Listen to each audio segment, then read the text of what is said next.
Hi everyone. నిన్న evening మేము పసుపు తీసుకుందామని చెప్పేసి శంకర్పల్లికి వెళ్ళాము. ఎవ్రీ ఇయర్ మేము పసుపు కారం ఇలానే 1 ఇయర్కి సరిపడా పట్టించుకొని పెట్టుకుంటాము. కారం ఏమో ఆల్రెడీ ఎండుమిరపకాయలు తీసుకొని అదే తొడిమలు తీసి రెడీగా పెట్టుకున్నాము. అండ్ పసుపు ఇక్కడనే డైరెక్ట్ కొందామని చెప్పేసి తీసుకున్నాము. మేము పసుపు వచ్చేసి 8 కేజెస్ తీసుకున్నాము. కిలో 165 రూపీస్ పడ్డది. ఇంకా రిషబ్ని కార్లో వాళ్ళ డాడీ దగ్గర ఉంచేసి నేను అత్తమ్మ గిర్నీకి వెళ్ళాము. ఎవ్రీ ఇయర్ మేము పసుపు కారం ఒకటే దగ్గర పట్టిస్తుండే కానీ ఈసారి పసుపు పట్టిన దగ్గర కారం, కారం పట్టిన దగ్గర పసుపు పట్టమన్నారు.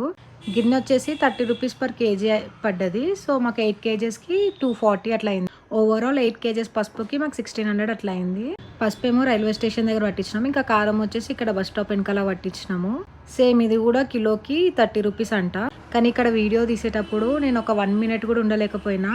అట్లాంటిది వాళ్ళు ఎండలో అంతసేపు అసలు ఎట్లుంటారో అనిపించింది నాకు. ఇంకా రిటర్న్లో ఐస్ క్రీమ్ తీసుకొని తినుకుంటూ ఇంటికి వచ్చేసాము. అంతే. థ్యాంక్